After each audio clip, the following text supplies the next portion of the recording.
O capítulo começa com um homem em meio aos morros, em cima de uma bicicleta pela manhã. E junto vinha-se seu monólogo. Então assim que é uma zona de extermínio.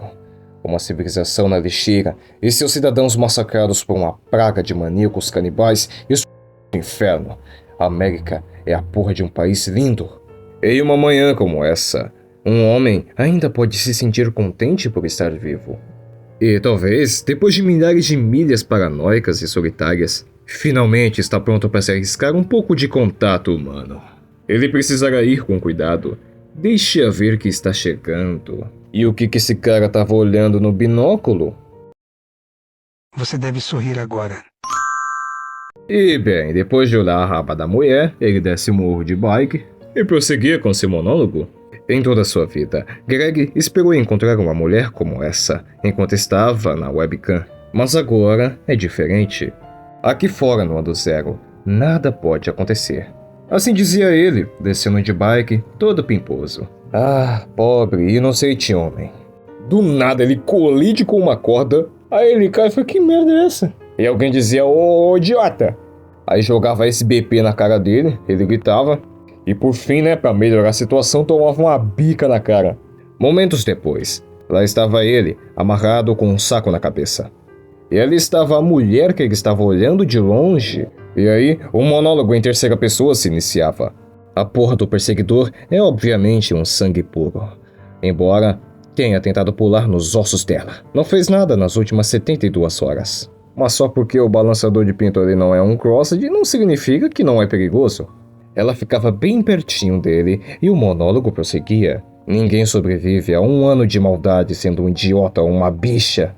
Ou escrupuloso demais pra ficar chocado e apavorado pra caralho. Enquanto isso, ela dava um banho nele. E aí, ela finalmente falava: certo, assim que é. Não quer se afogar nesse saco? Não diga nada. Senão, respostas diretas às minhas perguntas. Seu nome é Gregory John Costello. Antiga residência. 2111, Rua Maple, Arcádia, Virgínia. E o homem confirmava as informações. Você não morava sozinho? Tinha esposa e 2 filhos? Sim, Gina, Sam e o pequeno Harry.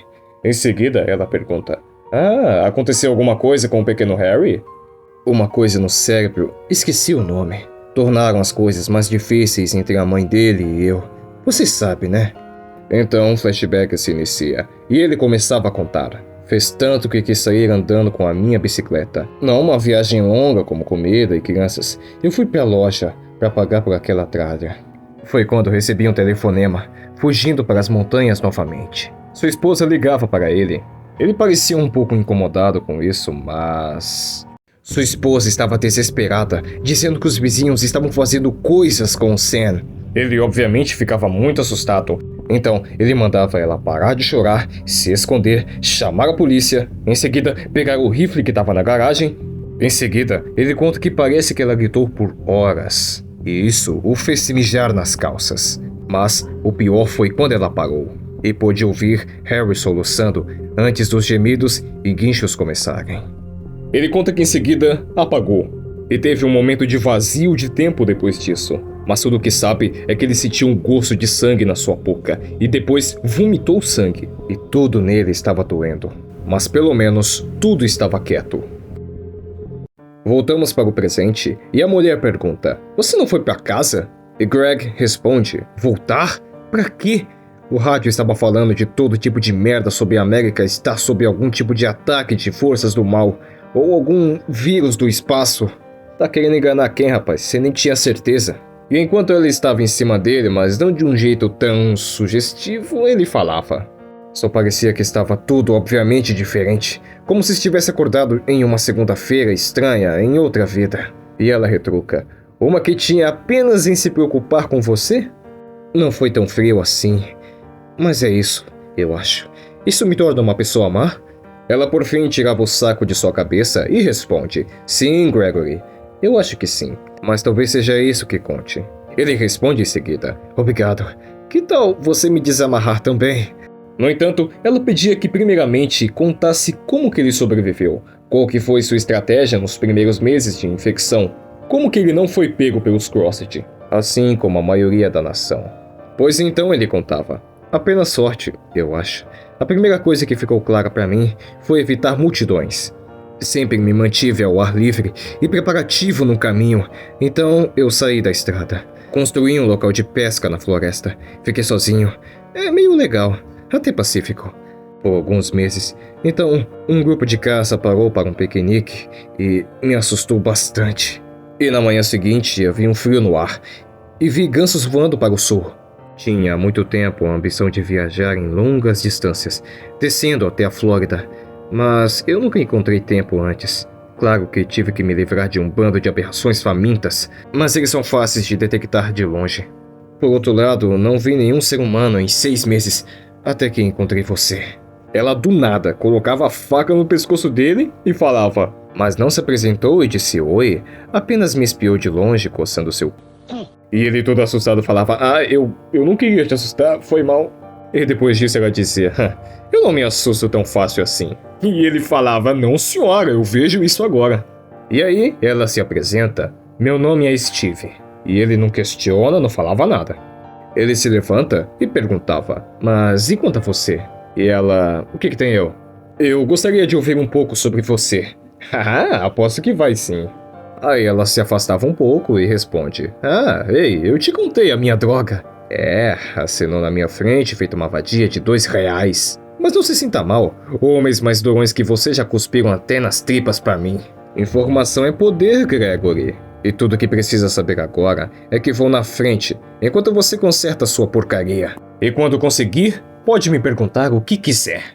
Greg aparentemente consegue. E aí, um monólogo iniciava. O fato do cara estar falando e respirando prova que ele é algum tipo de durão.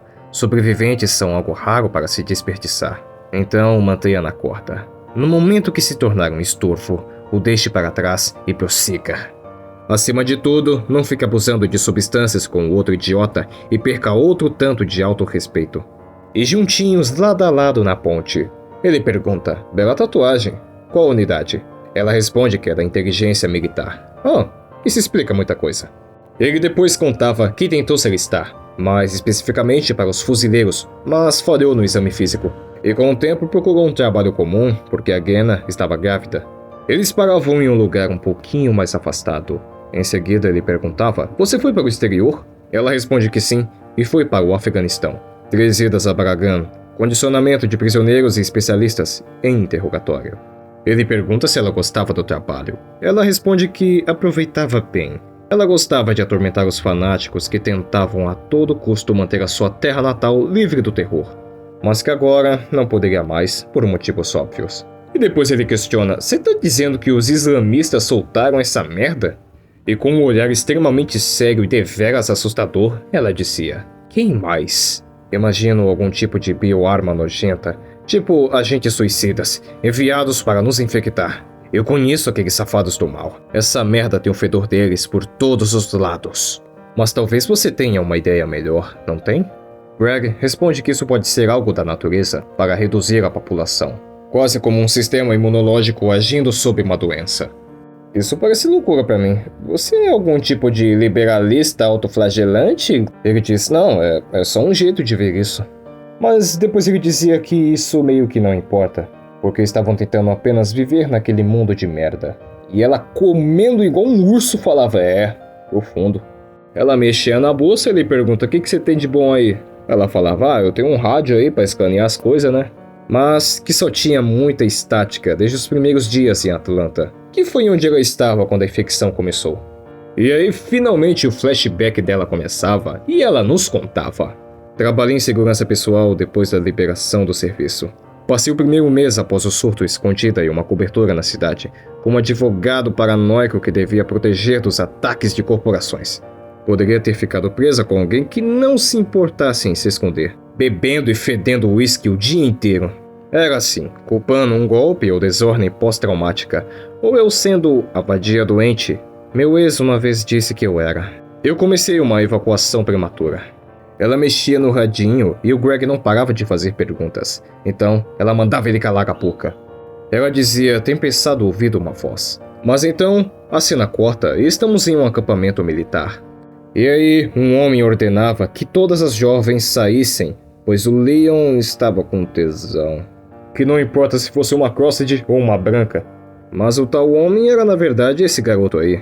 E aí outro homem chegava, ô seu moleque do caralho, o que você tá fazendo aí, meu? Aí ele respondia, trollagem, pai. E aí então o garoto pegava alguma coisa do chão e explicava. Aquele que disse que tinha um navio nas ilhas e ia velejar para reunir uma tripulação de homos superiores. E procurar um lugar para começar novamente. E o pai dele ficava, o que você tá falando, meu? Ele pegava um charuto e explicava, homos superiores, tipo, os mais espertos e melhores de nós em sobrevivência, o próximo estágio da evolução humana. E o pai dele falava, então você quer dizer que você é um homo superior? Que por aqui, todos os tipo homo têm um mourão enfiado no rabo? E o garoto retruca, a pior coisa é que você nem é engraçado. E aí só de esculacho ele falava, não, tenta pensar só na próxima geração. Se depender dessas três aí viciadas em metanfetamina, vixi, o futuro é sinistro. O pai dele pegava ele pelo colete e falava, seu moleque do caralho. Essa milícia está sob cerco de forças hostis degeneradas. Precisamos proteger a terra natal antes de ganharmos terreno e recrutar sobreviventes compatíveis. Aí o pai dele mandava ele ajudar o primo para cortar o crocodilo e alimentar os cães com as entranhas. Bem, ele fazia isso e em seguida falava, eu gostaria de alimentar os cães com as suas tripas. Aí ele desprezava a própria família, né? Chamando todo mundo de inútil jogadores de merda.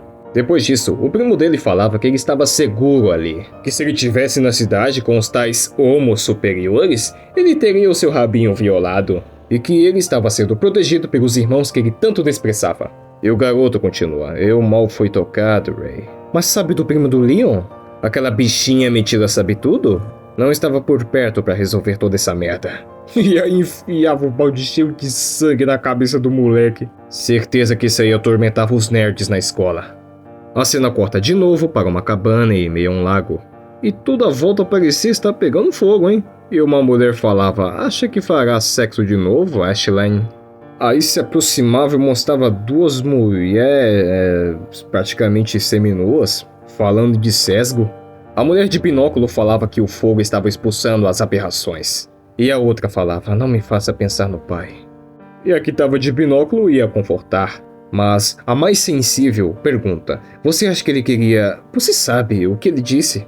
E a mais durona falava, e detonar ele com um cartucho inteiro foi a coisa mais certa a se fazer. Quanto mais eu vou ter que te dizer. Um breve flashback nos era mostrado e ela continua que, de qualquer maneira, não era o pai dela que estava ali. Dizendo que faria todo tipo de coisa, no sentido que vocês estão ligados. Mas a mais sensível dizia para Ian não falar mais disso. E a outra continuava mesmo assim, dizendo que foi um demônio do inferno que o possuiu. E que poderia ser tudo isso como uma punição pelo que fizeram.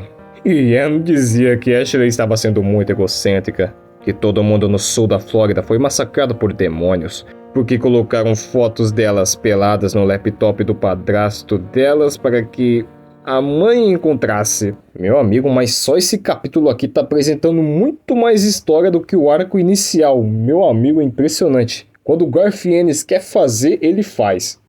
E a Ian falava que a mãe delas, transformada em Crossed, colocou uma faca nas bolas do padrasto delas. E aí o grito dele fez os vizinhos chamarem a polícia, e quando a polícia chegou lá, os caras também viram Crossed, e aí deu no que deu. Cara, desculpa estar interrompendo de novo, mas essa HQ foi de 0 a 1 milhão muito rápido. Mas então, continuando aqui. Os Crossed tentavam se aproximar delas, e uma delas dizia que pelo menos elas conseguiram viver com o pai de verdade delas por um tempinho, né? As irmãs colocavam uma roupa de mergulho e falavam dos muitos recursos deixados para elas.